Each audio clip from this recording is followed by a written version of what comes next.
And we're live. This is Plant Daddy Podcast, serving you intersectional horticulture. I'm Matthew. I'm Steven.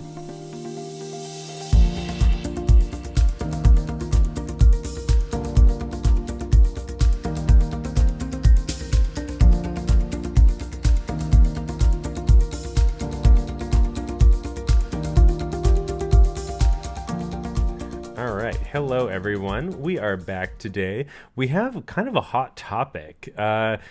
Basically, Instagram has done a really great job of making rare plants really, really covetable and popular. But because they're so rare, they're difficult to get your hands on sometimes. Yeah, so enter the propagation station. This is right? a great way to get your hands on some rare and expensive plants. And it's a cool look, I think. There have just been a lot of cool glassware, a lot of cool setups and windows that I've seen. Probably a good hashtag to check out if you haven't yet. Yeah, so we're going to get back to that in a moment, but we've got some exciting plant updates. I just want to share that yesterday we took the time to run down to White Center to visit our buddy Miles at the Seattle Plant Store, and we were doing this both to celebrate his birthday, but also to pick up some plants that neither Steven nor I would pick up on our own, just out of our own interest and curiosity, because we want to grow them to have some experience to do future plant profile episodes. Yeah, and we've seen these around so much that it just seemed like an experience that was missing a little bit maybe. So we got Phytonia nerve plants, also polka dot plants. Yeah, they're Madagascan cousins. So yeah, we're both excited to try these in a couple different setups. I have some propagating right now. I'm going to put some covered, some not, in a couple different lights and see how they go. Yeah, so that's something to look forward to. But among the plants that you actually grow intentionally, do you have any updates?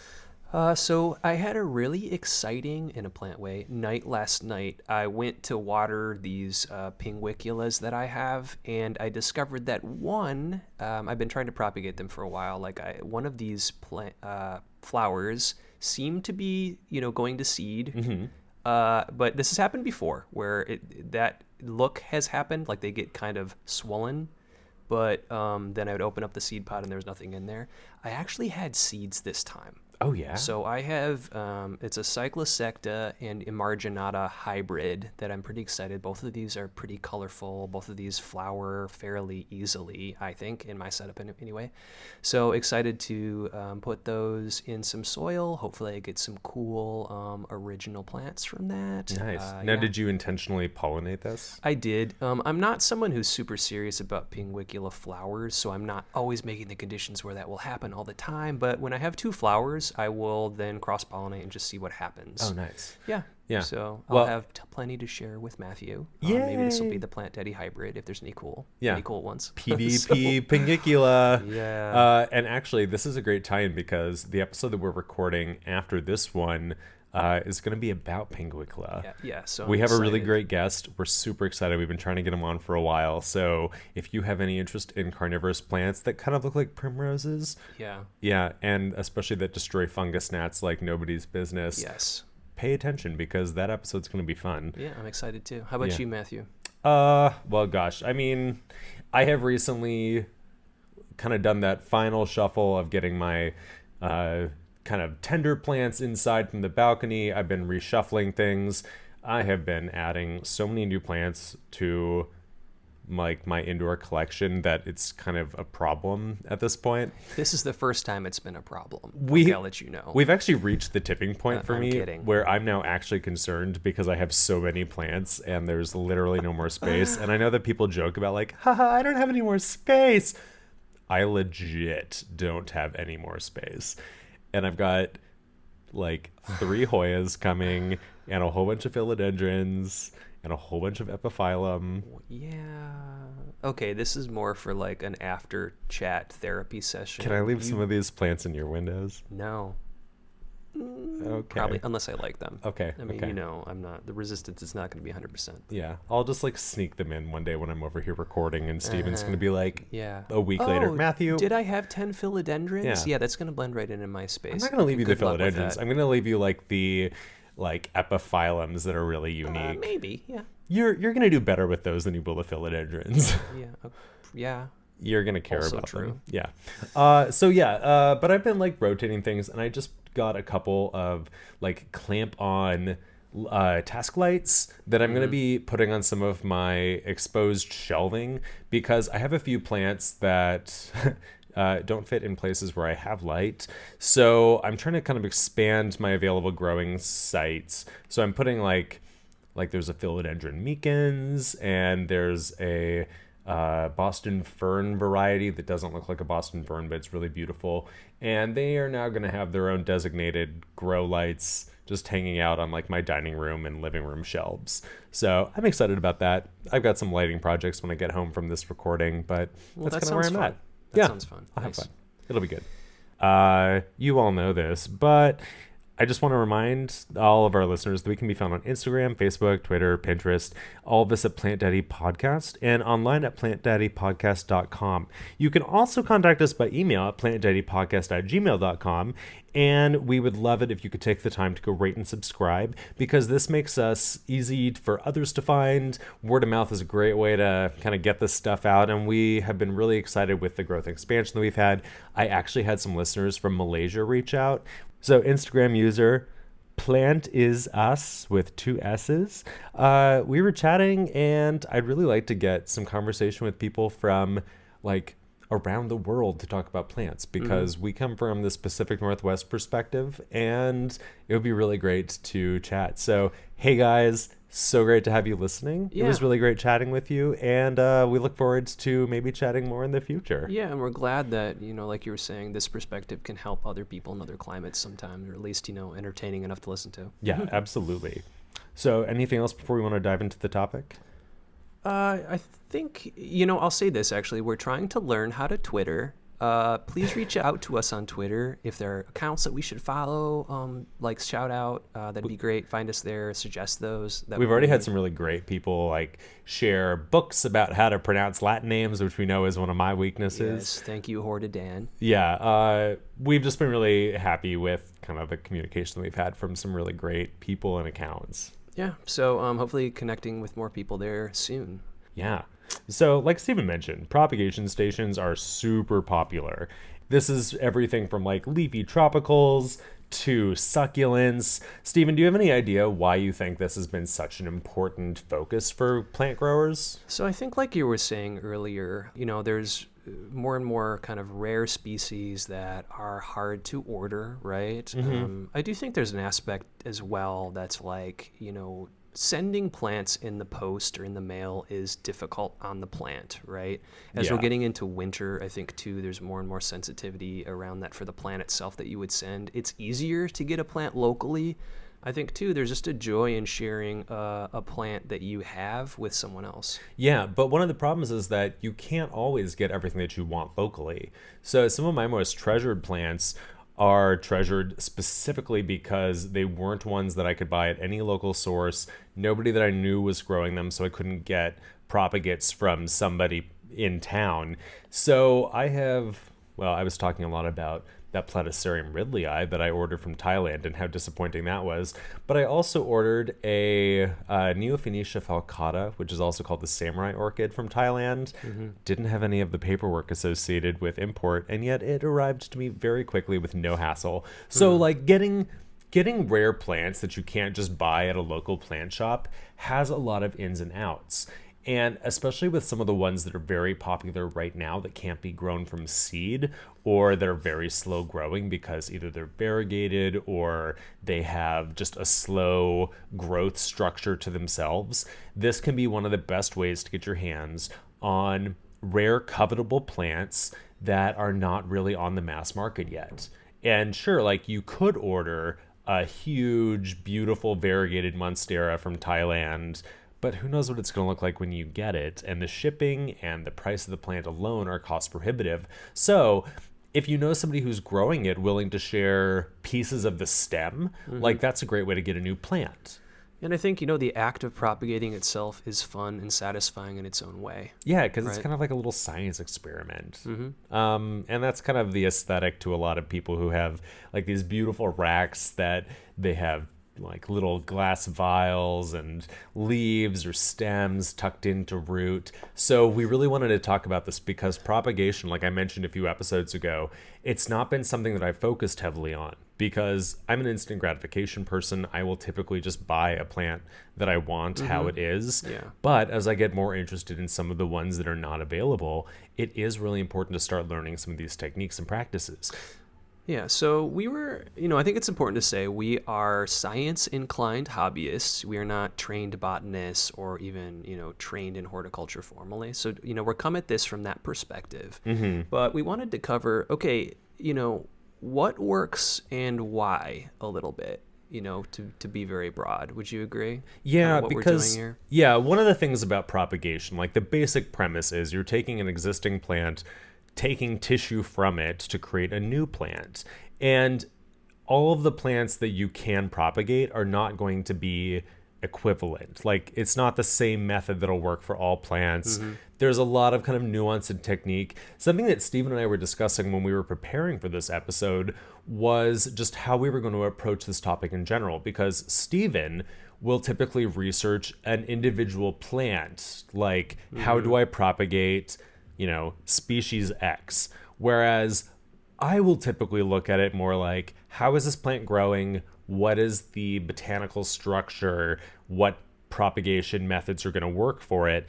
And then I might specifically research the plant itself, but it's more of to verify that what I'm going to attempt is going to work. And both of these are good approaches. So we want to kind of talk about the merits and benefits to either of these ways. Yeah, so, okay, I think the thing we see most often, if you're looking around social media, is you will see, I guess, a leaf in water. Or maybe this is something that we have the most experience with, like in our childhoods or just in our lives generally. Yeah, like right? the first plants that I propagated were like African violets, where you just cut off a leaf, put it in water, and let it root, and then you have a baby plant eventually. Okay, so I think the question here is, why do leaves work for some cuttings from some plants, but not others? So this is really important to understand before you get into any kind of propagation. There are different sorts of cells. And of course, like we all know this, like y'all know what human stem cells are. They're like undifferentiated cells that can become anything that they might need to be in an organism. Plants kind of have a similar thing. Like if you cut off some part of one plant, it might have all of the cell potential in that piece of plant that you have produced to create all of the elements that are necessary for a new plant, like roots, stems, leaves, etc. But this isn't going to be the same across all of them. So I think that you could just generally call these meristematic cells. These are undifferentiated botanical cells. And some plants are going to have the ability to create everything that they need from one individual leaf, or like a leaf plus its petiole. Others don't have that ability, but they might still be able to grow roots. Like there's a lot of things that you have to kind of know about specific plants or types of plants in order to make sure that what you are doing is going to be effective and useful. So that's the why, right? That's why, if you get like a leaf from some example of something that can't grow from that. well, yeah, like a good way to think about this is, I'm sure that you've seen people on Instagram who have a single fiddle leaf fig leaf that has fallen off of the plant, and they stick it in water, and the petiole of the fig leaf grows roots, and they're so excited, so they put it in potting soil. There won't be a plant that grows because that leaf had the potential to grow roots, but it doesn't have the potential to grow a stem or future leaves. One of the Hoyas that's really popular is Hoya kerrii, and this is a really cool one that has heart-shaped leaves. They're large, they're thick, they're fleshy. Yeah. So you will often see them around Valentine's Day, because if you take a leaf, root it, cram it in some soil, it looks like you've got a little green heart, and it's cute and it's trendy, but that's never going to become a full plant. I mean, it could, but it depends on how you took that cutting. And most of the way that they take the cutting, it's not going to have meristematic cell tissue. So 9 times out of 10, you're not going to get an actual Hoya kerrii plant. You're just going to have a leaf that has its own roots that'll eventually die because it has no like future potential. So it's important to kind of think about, when you're taking cuttings, like a unit of propagation. I'm going to be referring to as propagates. And this is basically like, if you chop a piece off of a plant, what is like the smallest unit that you can have that'll produce a new whole plant? So you need to be thoughtful about what propagates you're taking from what plants. Yeah. So, what are some examples of plants that will work from a leaf cutting? Okay, so we're going to talk first about these water processes. And basically, the whole point to them is you stick a chunk of a plant in water and it grows roots. And one of the most easy ways to do this is with a species that's able to grow roots and the rest of a plant from just a single leaf. So I think that the classic example for everybody is African violets. Like, this is a tried and true way that everyone's grandma and aunt has done. I did it when I was a child. And it's amazing because you just cut a single leaf off, you root it, and then little baby plants form at that cut edge with the roots, and you can pot those up. Other plants that will also share this trait are peperomias, ZZ plants, sansevierias, and a lot of begonias. So these are plants that all are examples of ones that contain all the cell potential in this single leaf and petiole to grow all parts of a new plant from root to flower. This is effectively like a vegetative propagation that the plant has developed as a wild adaptation to be able to grow new plants. Like, if a leaf falls off but is in suitable conditions like moist forest floor litter, that fallen leaf isn't a waste. It can produce new plants. So this is like a built-in mechanism that makes it easy for a plant to spread itself. So, Stephen, tell me about what we would do to successfully propagate a single leaf. Okay, this is what I would do. I would take a sharp knife, something that isn't going to bruise the tissue so much. Like, but a will make scissor would destroy the cellular. I wouldn't use Yeah. a scissor. Yeah. Like, so, a razor blade would be ideal. Yeah, or some kind of knife that you can kind of cut one way. Try not to bruise the tissue too much. Then I would put this leaf into a clean vessel. And I think it's probably not critical, but it is useful to use a small volumed vessel because the cutting itself will put off some plant hormones that are useful in encouraging rooting. The plant wants to root and produce new plant.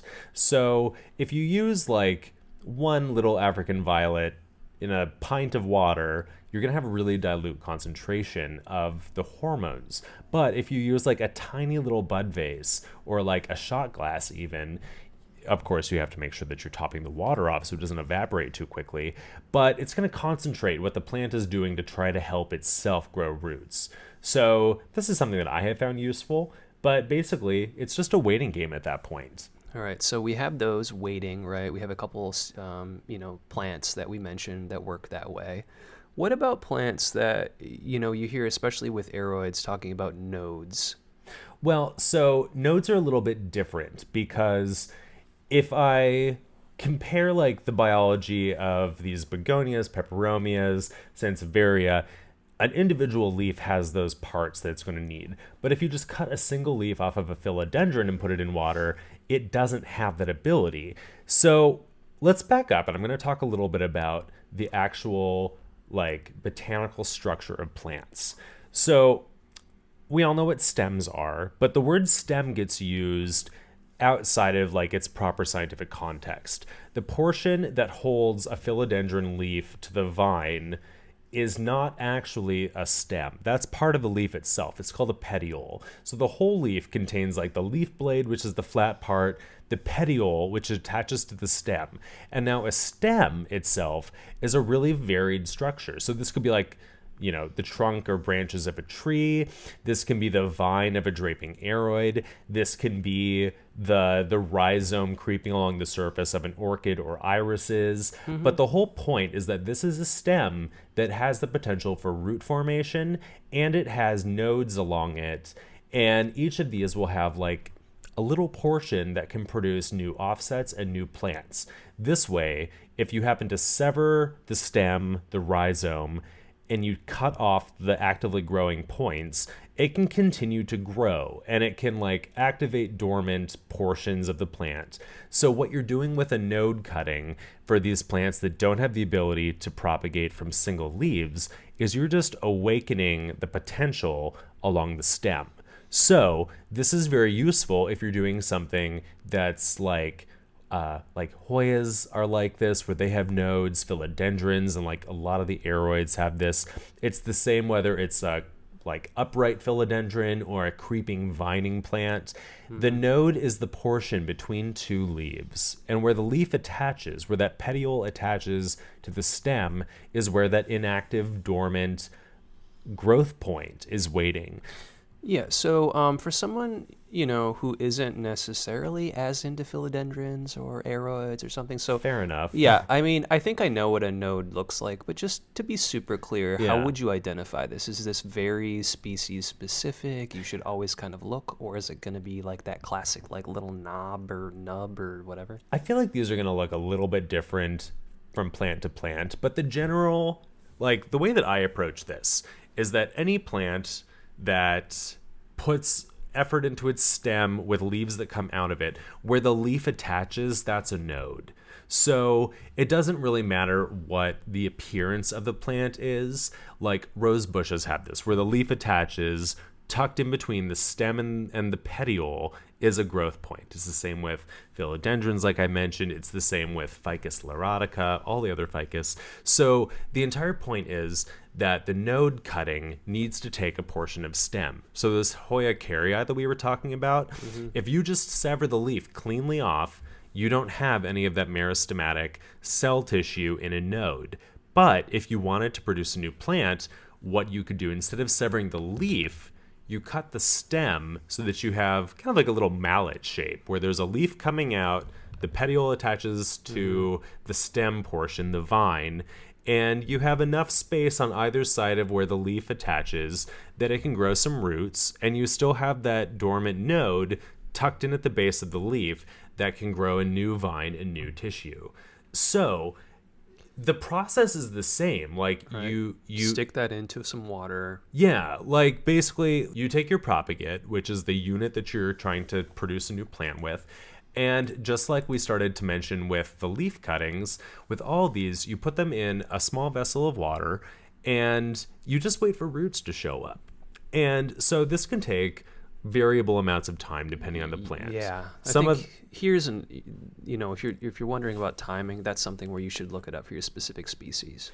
Yeah, because if you happen to be trying to like propagate an African violet, it can take a couple weeks. If you have a trickier aroid, depending on what it wants to do, it might throw out roots quickly, it might take a while. So the entire process of propagation can be sort of species specific, because a sansevieria leaf that you've just severed off of the plant without any rhizomatic tissue, that'll grow roots, that'll grow baby plants, yeah. but it might be much slower than if you're doing like a pothos. Okay. Yeah, so the entire goal though is just to see how long it takes the roots to grow, keep an eye on it, make sure that you've topped off with fresh water. You want to make sure that it's like a clean environment so that the cutting doesn't begin to rot. And once the roots are a certain length, or when you see baby plants or new growth appearing from like the tissue that wasn't previously growing, then you can pot it up. And at this point, you basically have a baby plant. So Very cool. yeah, it's really straightforward. It's really simple. There's a lot of ways that you can approach these node cuttings. So if you take a single leaf cutting, you'll get several baby plants that grow from the roots that come on the end of the cut surface. So you can either separate these out and have several baby peperomia, you can have several baby African violets. You could also just grow them all together to have a dense little clump. If you're doing aroids, you can use like a length of stem. I mentioned when we talked about pothos a few episodes ago that my favorite method for a lot of the aroids is to cut individual nodes off where I have maybe an inch of stem, an inch of that vine material, and one leaf. And so I have kind of this mallet-shaped cutting, and each individual node then activates because each propagate is one node that grows some roots. And then will result in something bushier. Yeah, because you mean, okay. if instead of having like, if I have a 6-node cutting of Cebu blue pothos, and if I go ahead and just root that and put it in a pot, that's nice. Like it's one vine in a pot, and it'll continue to grow kind of the way that it would in nature, where it just continues to get longer. But if I take those 6 nodes and if I cut them into individual little propagates and root each of them, put them all together in the same pot, Then I have 6 active growth points instead of the 1 that I could have had if I just rooted that single vine. So it depends on what you want to achieve with your plants. I think that the single node propagation method is fantastic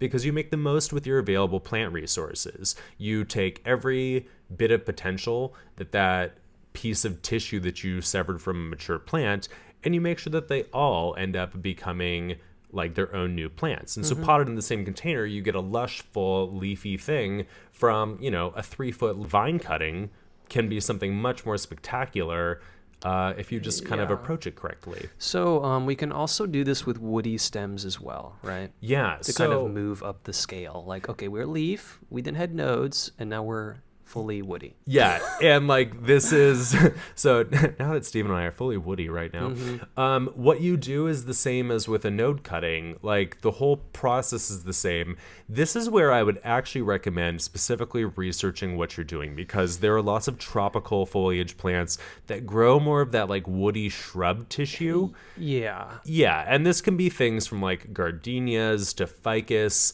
Like lots of plants that become woody over time still have that ability to root. But this is where I would suggest doing some research. Ficus root readily. I've had good luck rooting gardenias, Tabernamontana, which is a similar species.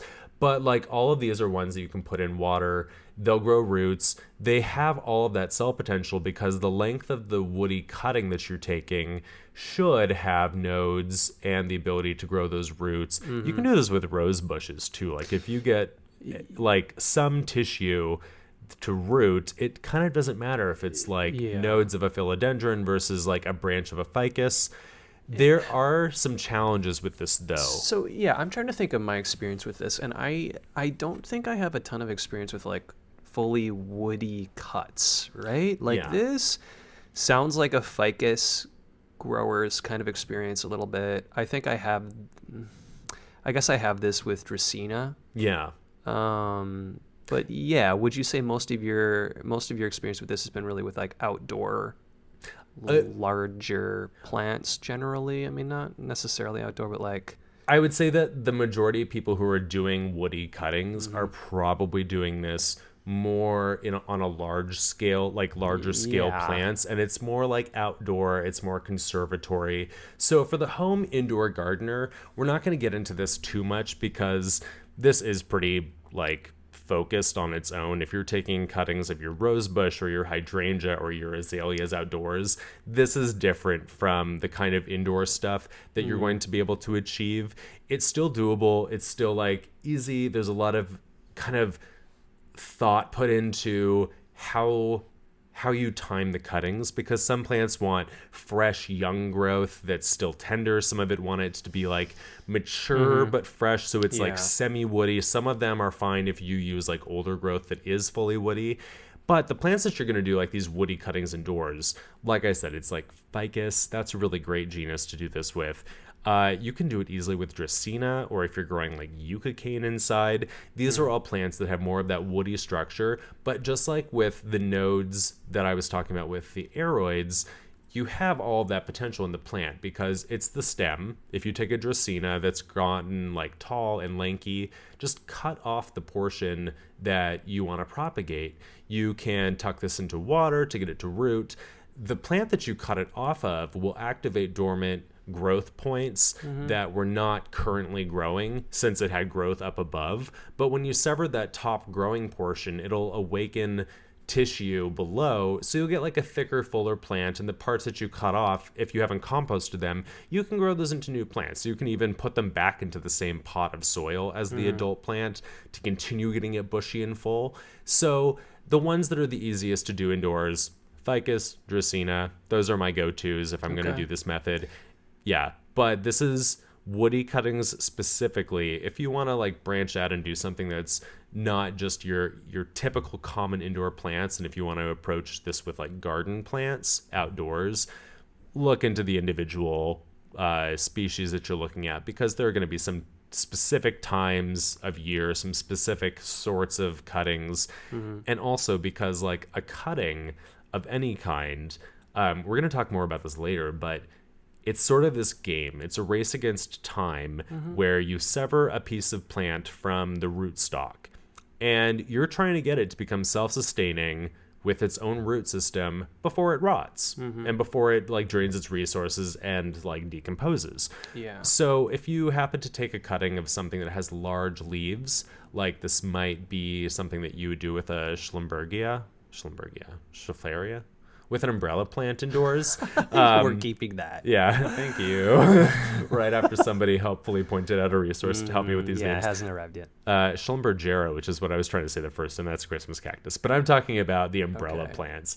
That's one that there's a lot of leaf tissue. You might be better off cutting half of the leaves off, or with Yeah. like cutting the individual leaf in half, because this reduces the amount of strain that you're putting on the cutting to maintain the tissue that it has. And again, this is species by species specific. Yeah. Okay, but what we've talked about so far, right, has really been all stuff that we can start in water. Yeah. So And that's what really great for a about- lot of plants. Yeah, and it looks cool. So, Yeah. but what about a wetter medium, but not something so wet as water? What about plants that need a little bit more air in their roots? So This next group? kind of an interesting like crossover method. You're going to see a lot of recommendations for starting plants, either like wet vermiculite or perlite, peat moss, sphagnum moss. Yeah, I do this far more, I would say, starting I in wet actually do medium. too. It depends on Yeah. the plant. But so the reason that you do this is because you can use this method the exact same way that you do rooting in water. So all of the plants that'll successfully root in water will also successfully root in a moist, damp, or wet substrate. And the benefit to this is that the plant is growing its roots into some kind of inert medium that is not 100% water, of course. Like, so there's some air, there's like a little bit more kind of structure for the roots to grow into. So there are definitely plants that want to have less disturbing like root interaction. So you can grow a peperomia and an African violet in either water successfully or put it in some wet perlite, and it'll still grow its baby plants. Since you'll have that success either way, it's up to you. But there are plants that, especially like the epiphytes, plants that really like to have a lot of air in their roots, or plants that are really sensitive Yeah. to stagnation, that it might be better to use one of these wet mediums. And commercially, you'll actually find that a lot of the indoor tropicals that we grow, they're all propagated using this method, because you take some kind of moisture retentive, airy enough substrate, cram a bunch of cuttings into a pot, keep them in great optimal conditions, they'll root, they'll grow new plants. Every philodendron that you buy at Home Depot is grown this way. Yeah, so when I'm thinking about why you would choose one method over the other, in my mind, water kind of looks cooler. I think as well, right? When you have a cutting in water, you feel like you can see the root growth. You know if it's doing well or not, You right? can There's easily kind of this check its status. Yeah, there's this visual confirmation of how it's doing. I think that's always harder to trust when it's in, an opaque medium, right? Well, I mean, I've tried doing like plumeria cuttings, which is another like semi-hardwood kind of woody tissue culture thing that you would do. And the way that they recommend figuring out if it is rooted is, has it started to grow yet? Yes. Okay, so like gently tug on it and see if it comes out. If my it does, gosh, there's not really? roots. Yeah, like, and that to me is always like, what if there's just a little bit of root, not enough to cement it, and then I Yeah. pull it out and rip all the roots off? So like, you have to be trusting. You have to be very thoughtful about it. You also have to be patient, because if you go and you put stuff like the way that they do a lot of the ZZ plant propagation is with individual leaves, that they take them off, they tuck them halfway into soil, the bottom of the leaf begins to grow a tuber, which then produces baby plantlets and roots. So you can actually see like when the cutting has succeeded, because that one individual like Zamioculcas leaf now has a baby plant at the base. You know it's worked. But if you're doing something that's a little trickier to root, you might have to be very patient. You might worry that it's rotting. It might rot before it Yeah. grows a new baby plant. But you're not going to have 100% success with every cutting that you take. So you have to kind of know, what is the expected success rate for your plant?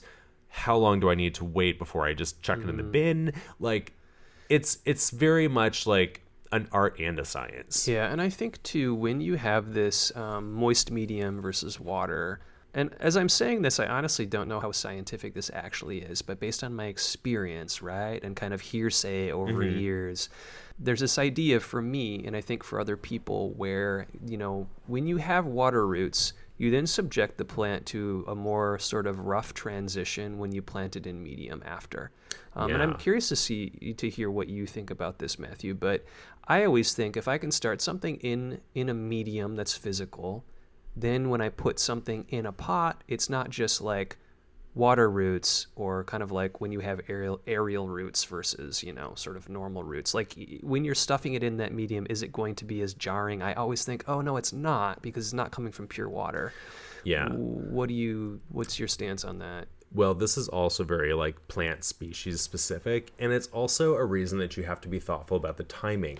So there are a lot of plants, like most of the aroids, like this is just a really easy group to use for propagation, so I'm just going to continue to refer back to them. And that's so relevant. So many of the things that you see propagating are aroids. Yeah, right? well, that's because there's so many really popular cultivars right now that you can only get by getting cuttings, whether that's commercially produced or from a friend or like a fellow hobbyist.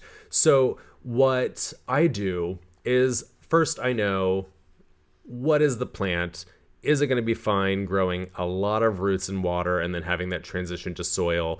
If you're doing something like pothos or like the arrowhead vine, all of these are plants that if you want, you could indefinitely grow them in a vase of water. And the thing that you have to be thoughtful of is if that water is stagnant and it doesn't have any oxygen anymore and it gets algae and scum, the roots will suffer, they will smother, they will drown. But like if you have a good practice of replacing the water, making sure that it's clean, making sure that there's oxygen available, you can grow those plants indefinitely in water. And in fact, my grandparents, on the like landing of their entryway, they had this alabaster pillar that had a giant arrowhead vine that was just like falling all over the place, and it was beautiful and huge. And my grandfather would readily just like trim it back and then stick all those cuttings in jars that he would just keep on the bathroom sink, and he would sometimes pot them up, but by and large it was just like this huge collection of these like syngonium. And these were in water? Yeah, Oh, wow. And they were just like growing indefinitely in water that he would occasionally fill up, and they were so happy, they were thriving. They didn't have any problem with living fully in water. But if you were to transition them to soil, they might have a little bit of shock because, like you said, a plant will grow different kinds of roots based on the environment that those roots are grown into. The plant knows how to make the most out of its root tissue for the environment.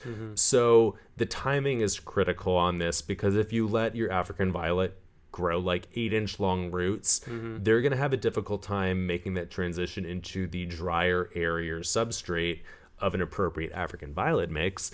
But if you get them when they're about like an inch or so long, they're developed for water, but you keep that substrate moist and they'll adapt and it'll grow the right kind of roots that it needs for that environment. Yeah, and this is really a case where I would look at the specific species or genus that you're trying to propagate and then see what the conventional wisdom is for when to transfer it. Sometimes you'll hear like, 4 inches of root, or, at least 2 aerial root or something, right? Yeah. That you'll kind of get a gauge and, see what works for people. And I'll kind of admit that I'm not terribly like focused on this.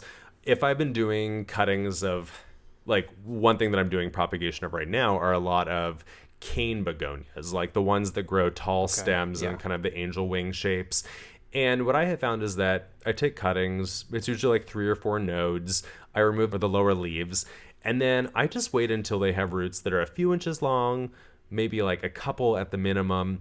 And then when I put them in their soil substrate, I use a really light, airy, moisture retentive mix. Yeah, that was my next question. Yeah. What is a wet medium? So I think, again, this would kind of depend on species. You can go fully from like the wet soil that they will eventually, be in. We were talking about airier mixes before. That would probably involve sphagnum moss, orchid bark, perlite, even expanded clay pellets. Yeah, so is there any kind of rule of thumb? I think you just look at the genus, see what works for this kind of propagation with them, or what do you think? Well, I mean, this is not in any way like a scientific thing, but a lot of the plants that I propagate by cutting, the aroids.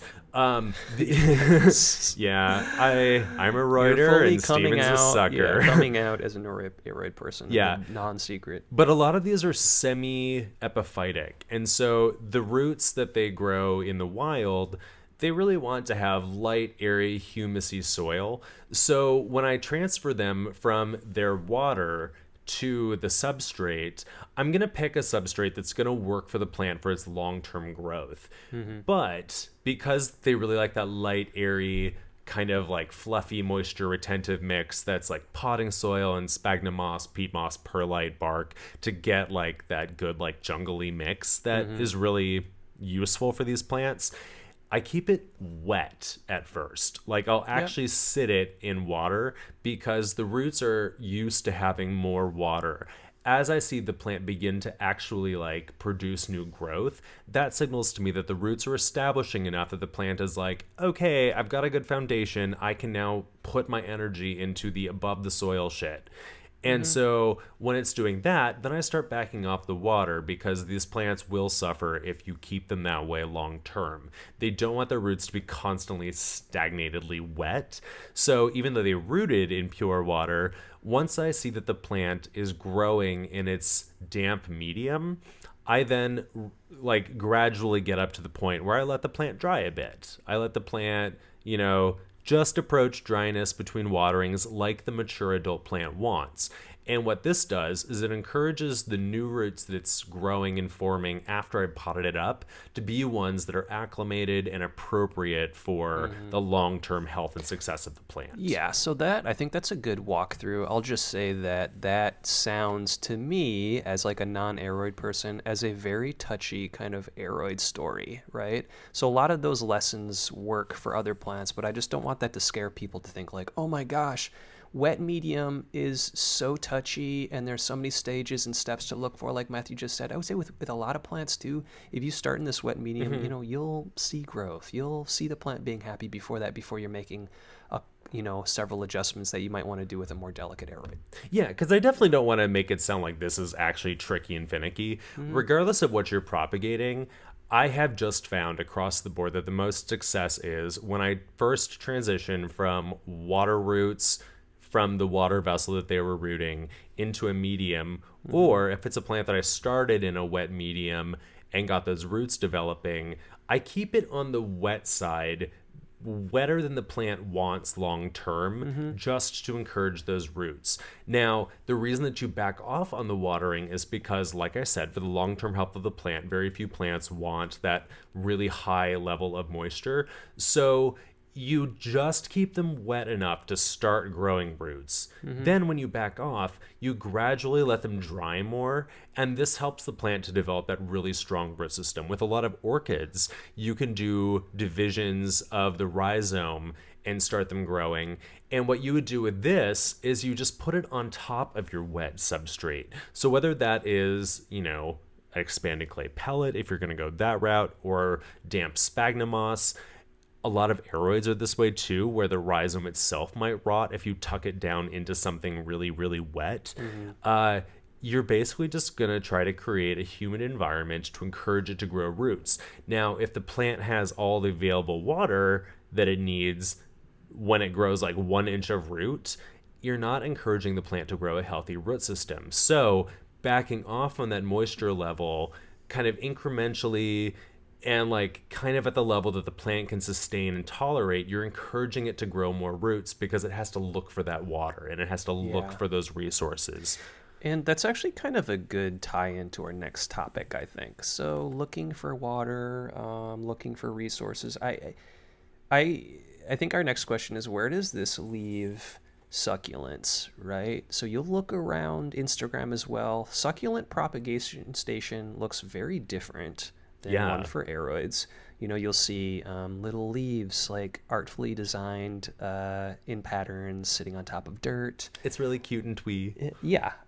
So what are the big differences here? Well, succulents are an interesting group because like we were talking about the aroids, some of them might be a little prone to rot. So, species specific, you might not want to cram the stems of something that's really susceptible into straight water. You might want to use like a damp medium. You might want to make sure that air is high. Succulents rot very easily. And succulents, they have so much moisture in their tissue. That's why they're succulent. That if you bruise, damage, or like cut it, those cells that are damaged and break down, that can bring a lot of rot in. And rot is the number one worry with succulents. So Yeah. And I'll just say kind of an aside here. As we were talking about this episode, this was one point that we kind of not quite disagreed on, but I think we had different ideas of what the actual threat was. Well, right? So it's kind of interesting to. We would have recorded this yesterday, but we had to hash this out because it was really critical for us to both like come from the same place and like know what we were talking about. So for you were like, oh, this makes it prone to infection. For me, I was like, oh, well, I think the succulent just kind of like takes in too much water and damages itself. And really, this is, I think this kind of shows like we're hobbyists, right? You kind of get little ideas from like 5 years ago and you just carry it with you. And then you kind of think it's scientific because you read other scientific things. But so I did some reading, and Matthew, you were right about this. I know. Lucky. Anyway, so it like, but he was right because they said it was this moisture retentive tissue is prone to infection. Mm-hmm. And that matches a lot of what I've kind of read and done, but I just always thought that was like an alarmist reading of like if you had a super precious plant, you just don't want it to get infected. But I'm like, how often does that actually happen? Never. Often. But yeah, I guess I just, but I've just never really been someone to like stick a fresh cutting into dirt. So I just like, it hasn't really happened to me, but I mean. Well, and before we kind of dive into the succulent thing, here is why we didn't bring a guest on. Because propagation is something that is very fascinating, that is very approachable to hobbyists. And since Steven and I are, like, I don't know, maybe more advanced hobbyists, and we have like this really focused interest in this, and we like to do the research and understand these things, we didn't bring a commercial propagator on because like I don't really see the benefit of hearing how they commercially propagate begonias in a greenhouse. We will talk about that before this episode is over, but we want to approach this from like, what are people who grow plants doing to propagate? And I have seen a lot of stuff of people who are just like us, or people who just want new plants talking about propagation. So like succulents are a really fascinating one. Yeah, so it's easy to propagate generally. I think a lot of the species that you find around commercially, you really can just do kind of what you're seeing. I mean, and the reason that succulents are so easy for this is because they are fascinatingly evolved to be propagated. Like the whole point of a lot of succulent growth is that if it falls off, it can make a new plant with very little involvement. So the first way that I want to talk about succulent propagation, just like we were mentioning, where you like set something on top of a damp medium to let it grow roots, and then once it has roots, it'll start to grow a new plant. There are many succulents that have developed leaves that are designed to cleanly snap off from the stem tissue, and they have everything in them to produce new plants. But if you've ever grown like burro's tail, which is a sedum, or any of the sedums, one of those rope-looking hanging basket. It's one of my favorites. I have that plant, and it's huge, and it's wonderful, and it's beautiful. I try not to touch it because the leaves fall off so easily. And like if you brush against it, tons of them will just release and like be on the ground, and then my rabbits will eat them. But this is a little bit different from those single stem cuttings that we were talking about that are effective with plants that have the meristematic tissue in a leaf, like begonias and peperomia, because those you can just sever the petiole at any point. You don't have to get any stem tissue, and it'll just grow plants. Yeah, so this one's a little bit more akin to the node situation, right? Where you're going to need a little bit of stem in addition to the leaf, but just because it breaks off easily, it tends to include that. Right? Now, I'm going to disagree with Steven right here. So I was trying to complete your sentence. Yeah, no, I know. But so if we're talking about like echeveria and sedums specifically, and those other rosette-forming succulents that have actual fleshy leaves that cleanly break off of the stem as a single unit. Oh, yes, totally agree. I see where you're going now. You do not need the stem itself because the plant has like a little snapping mechanism where it connects that it'll just cleanly separate. And now it doesn't have any stem tissue, but at that very base of the leaf, it does have the meristematic tissue. And I'll just say, yeah, I see what you're saying here. I think practically, like with some sedum species, the leaf itself is so small that people don't do this. Well, But yeah, like it'll still work. So if we're just going yeah, to talk about like so Echeveria kind and of- Burrow's tail, which are the two common ones, you can take stem cuttings. That'll absolutely work.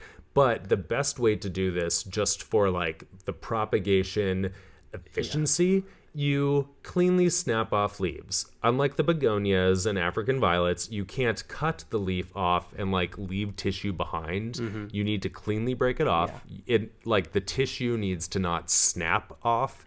You need to have the whole thing or you're not going to be successful. But you can just take these and lay them straight on soil, and you can keep them humid if you want. You can not keep them humid if you don't care.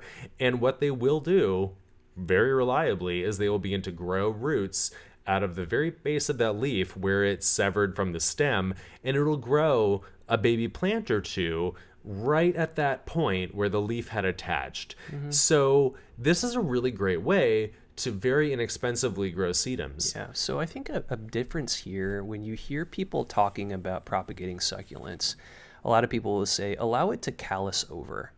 So do you want to talk a bit about that, Matthew? Yeah, this is important. Like the process of callusing. And it kind of goes back to that, our initial, very tense argument, right? Yeah. About like, what happens with this rotting off and everything. So the callusing helps protect that, right? Yeah, so if I'm going to do the kind of cutting with anything succulent where I take a sharp blade and I sever tissue, if I make a cut end, a cut surface, you need to let that dry.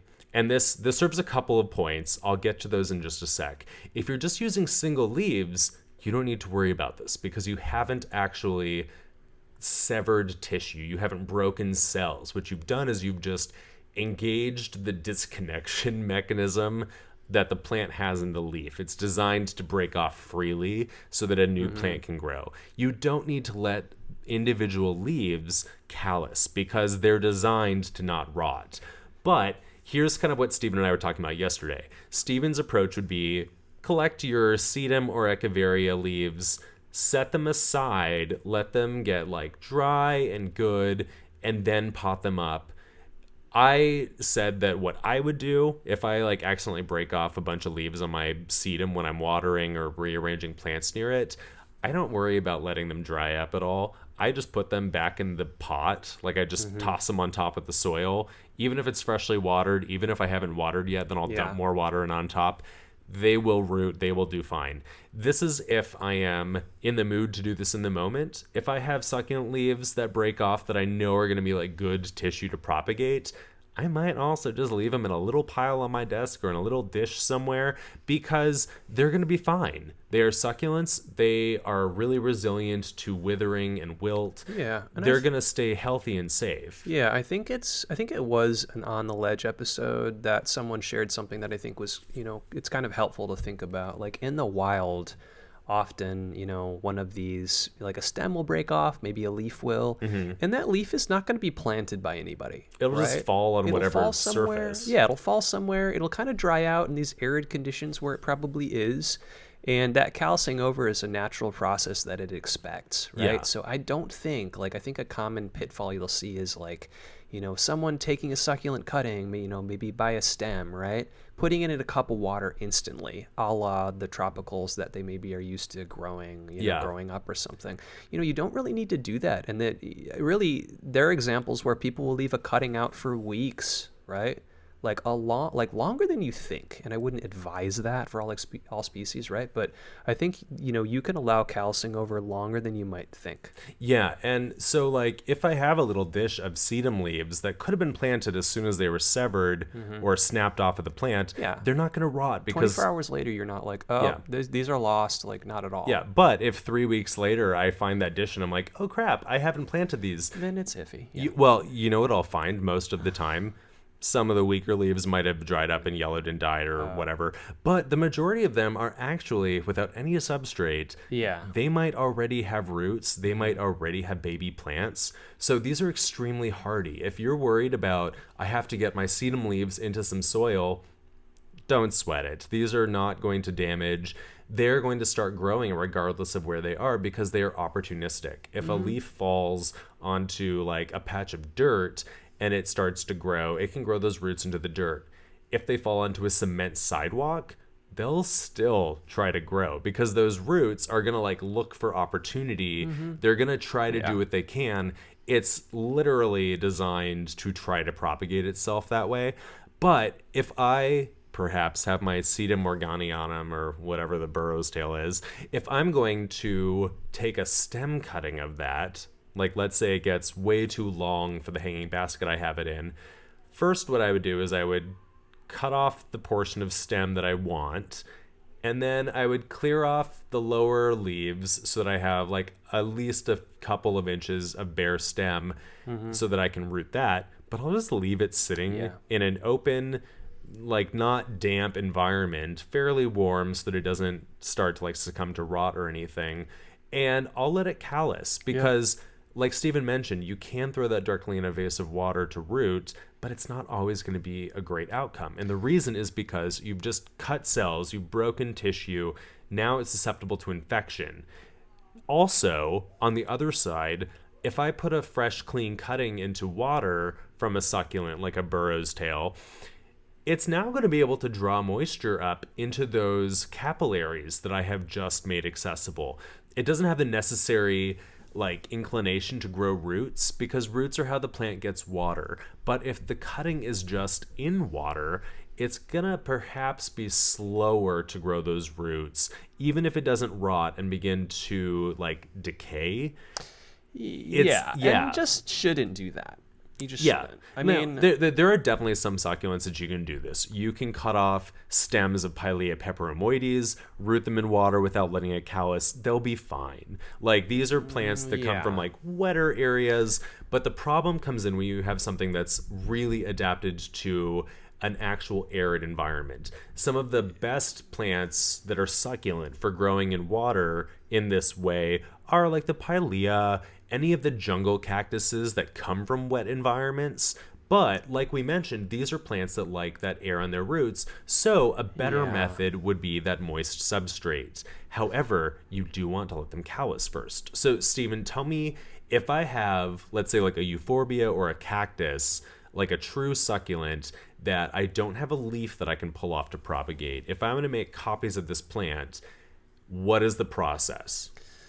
So when we were talking about this episode, I think this is the part that we maybe have the least in common, right? As far as our approach would go, Matthew. Yeah. Like, I would take a cutting typically. I would let it callus over. And, sometimes that's a couple days. Sometimes that's a little bit longer. I would end up looking kind of by species and trying to kind of gauge what people say. Yeah. But I think visually, right, you will see that the end is not really wet. Maybe there's kind of like some dried looking, it would be kind of brownish. Yeah, material. And it's definitely not leaking anything. It's usually kind of hard. Yeah. So I would take that. I would put that into soil. I would put that into the soil that you want the succulent to grow into. So no intermediary kind of like water or wet medium, but I'd put it into the soil. I would then water it, but just a little bit. So what I do is I don't want it to sit in a wet pot. I think it's almost like if you had a tiny plant in a large pot, you don't want to soak that whole pot and have it all be wet and like, the plant has to drink all of that up. Because this plant that you just put in there, this cutting, doesn't actually have roots. So what I do though is I do suggest, in my mind anyway, I'm suggesting to the plant like, that there's some water here. So maybe this is just like a little spray. I do this more frequently than I would if I were fully watering. So there's a little spray. It will dry out over the next day or two. I might spray it again. And then I feel like I end up seeing growth. But this is not what you do, right? Well, so just to clarify what you're talking about, when you're spraying, are you just kind of like misting the foliar portion? No, so I'm spraying directly into the soil, not right at the plant's base, Okay. but kind of over to a side, something like that. Because Okay. it'll be closer to the wall of the pot. I feel like it dries out more. It's not soaking it. And if it's like far from the plant itself within your pot, that also tells the plant like I have to stretch some roots out to get what's available to me. Yeah, in my mind, unscientifically here, that's how I think of it. Yeah. I actually think that checks out. And so typically, like Stephen mentioned, use the soil that you want to grow the plant in because they're going to establish and grow in this. You're not going to want to like do that intermediary step, but use a small pot because you want to be able to have the plant dry quickly. It doesn't have the root system to support intake of water. So that's probably the key portion. Yeah, it's not like you would have a super wet meat, substrate like you might for some tropicals. Yeah. Okay. Now, Stephen and I also grow very different succulents. So my succulents tend to be more of that like humidity enjoying, like tender-ish, like tropical epiphyte stuff.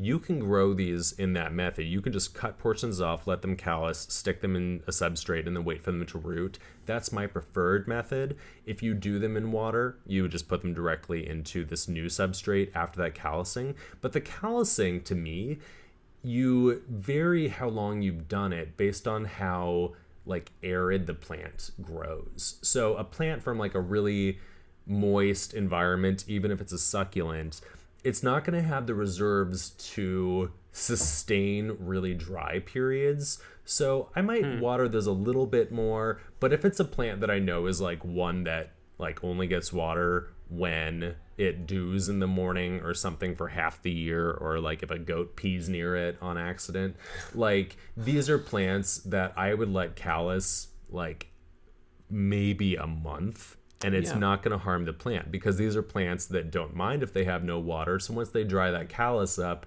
they're pretty they're pretty watertight. So that's kind of my rule of thumb. But typically when I repot or like pot up a cutting for the first time of a cactus or a succulent that I know is a very arid species, I actually might not water it at all for a while. And this is because I want it to settle in. I want like any damage that I might have done to, if it has a root system already, if it doesn't, I will let it sit in that pot for a while, just like getting used to its new place. And then I'll start to water once I am confirmed and confident that there's not any tissue damage that could lead to rot. Stephen thought that this was like an abusive approach. Yeah, I just thought, I think I interpreted it a bit differently too. I just thought you were taking a cutting, putting it in, and just like never watering until you see growth. And I'm just like, that's asking a lot. I wasn't understanding what you were saying though. Yeah, like the best I might do to start off with these is I'll use a soil that isn't bone dry. Like I'll have soil that's barely moist to begin with, put it in. That kind of tells the plant like, oh, okay, like I can start doing something. But then I make the plant like work for it. If I see some growth, then I can tell that it's active and ready, and that tells me that it's going to be looking for water. But like a lot of these that I know are really prone to rot, I'm not going to do very much in the way to provide water until the plant literally makes it known that it needs it. So, okay, I think we've talked about the broad, most of the time cases, right? So, what kinds of cuttings to take, what will work, how to think about that or approach it, what types of mediums to put these in, water, are we putting these in soil? But I think, we're all probably familiar with cases that, like, none of these examples that we walk through are used, or none of them might apply, right? Or just some strange things about, like, for succulents, like grafting to a different tuber, or cases where people tell you, oh, you really have to grow these from seed. And, right? these are future episodes / episodes where we'll get guests on. Yeah, and there's definitely different oddballs and harder cases. And I think really this kind of goes back to, like, as much as we try to generally explain this, me personally, I would still look up the genus or species, look and see what works best. Because even, sometimes if a leaf cutting in water might work, actually, your success might be 10 times faster or something with some other method. I feel like I encounter that often. So there's a couple of specialty propagation topics that I want to bring up. Stephen, do you ever use rooting hormone powder? I never do. And really, this discussion today, when you briefly mentioned it, was probably my greatest exposure ever, other than seeing it in stores. Yeah, I have used it. I honestly have not really noticed that it does anything for me personally, but I'm also using plants for my propagation typically that are not really difficult to root, that are not really difficult to propagate with these cutting techniques. There are a lot of ways to propagate beyond what we're discussing, but what we're focusing on are the ones that you can easily do at home. If you have rooting hormone powder or feel like using it, this is basically a hormone that encourages root growth in a plant. Kind of like how I talked about the plant cutting itself will produce some of these in the vessel of water to help itself root. You can encourage this by adding some this is actually pretty useful when you're doing like more of a woody or like some of the trickier to root plants. I don't see any reason to not use this, but for the majority of what I am doing, I haven't found that it offers enough benefit to go to that trouble. But it is a tool that you should have in your arsenal, especially if you're going to try to do things like deciduous azaleas, like the azalea family, like within rhododendrons. A lot of the rhododendrons are very easy to start from cutting and propagate, but like the deciduous ones are notoriously tricky. So that's like a good example outside of the houseplant world that, research it, get some special information. You might need a hormone powder. Yeah, and I would just say too, coming from sort of a carnivorous plant, interest kind of background, with carnivorous plants, I would always look case by case and species by species if you can. Leaf cuttings in water, I think it works differently. More with more with sealed vessels and complete submersion. Some people put moss into the water itself, and they feel like that improves your rates of propagation. And just there's a lot of differences like that. But hopefully this is a good overview, and I think this kind of gives you general places to get started. Hopefully it was an interesting discussion too as to kind of the whys here. Yeah, like the basic thing is like you need to have a basic understanding of what the effective propagates are for your plant. Like you can cut a mature vine off of a monstera that has mature leaves, root that, and then you suddenly have a dense, bushy, mature-looking plant that's literally just a tip cutting of a mature plant.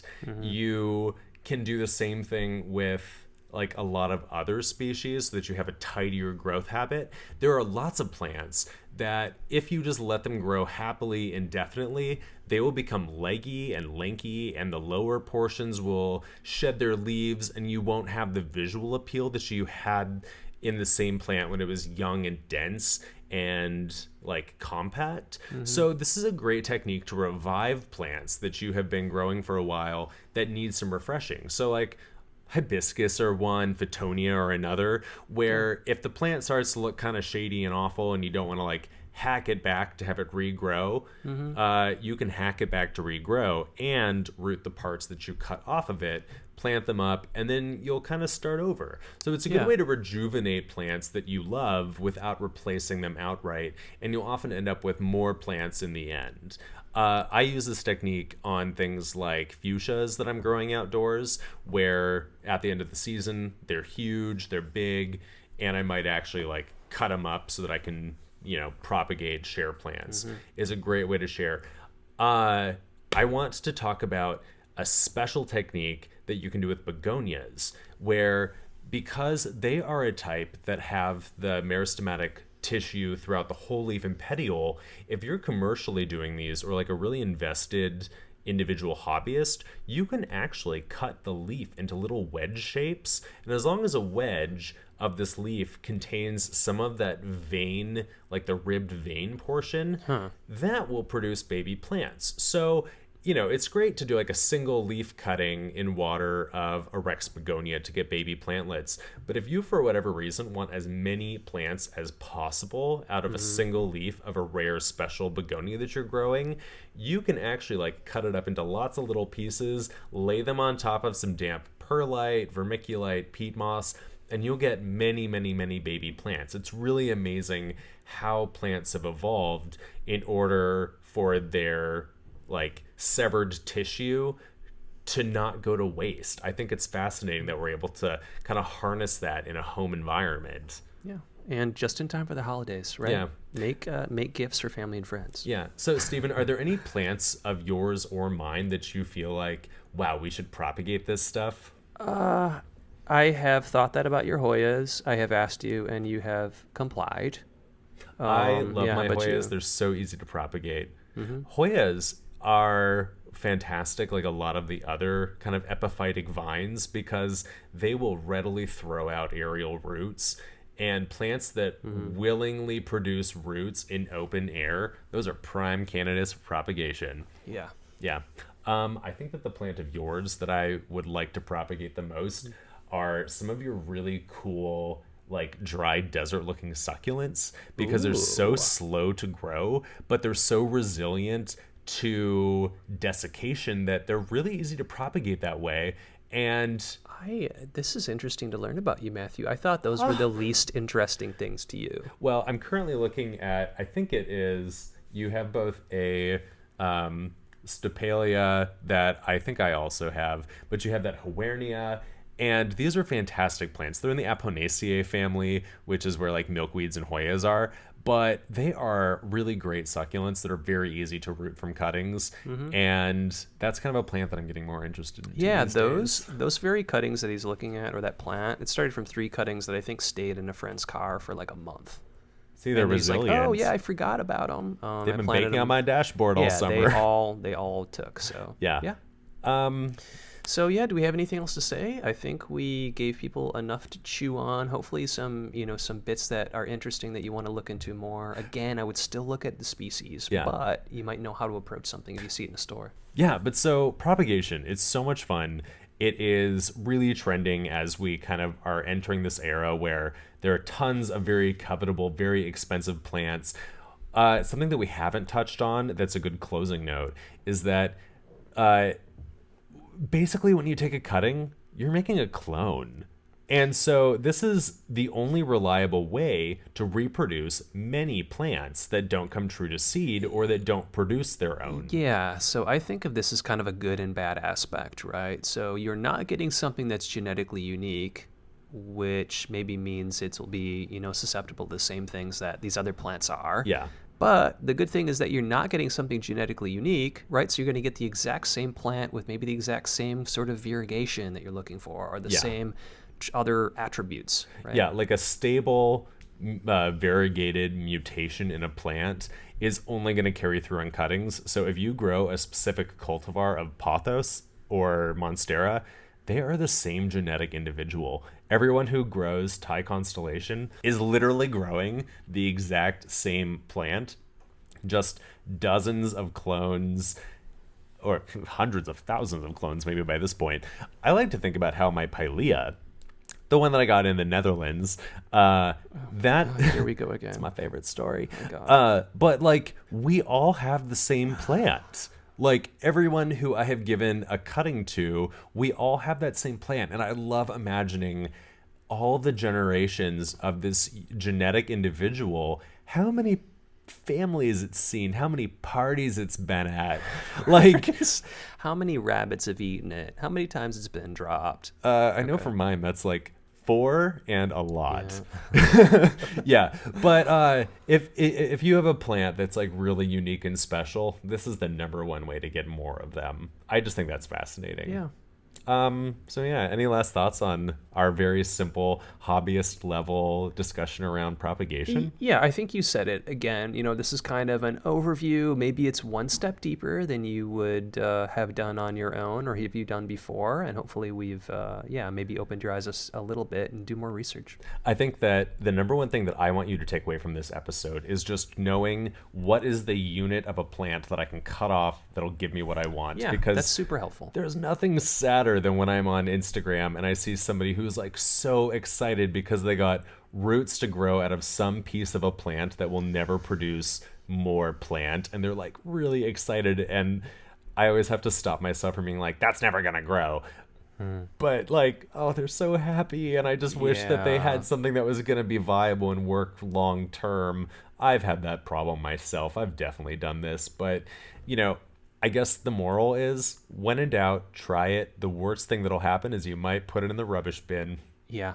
Yeah. Well, yeah. Or it could just rot and putrefy on your counter, and then you have to like deal with that. Okay, well, cool. So this has been Plant Daddy Podcast. Thank you so much for listening, and don't forget to like and subscribe. If you enjoy what you've heard, please give us a 5-star rating and tell your friends. We would love to hear from you if you have anything interesting to recommend, suggest, ask us. Basically be in touch. Yeah, find us on Twitter too. Show us who to follow. Yeah, Steven is real excited about Twitter. He is our Twitter queen these days. And we're looking forward to you tuning in next time. So thank you for listening, and happy growing. Happy propagating. Bye.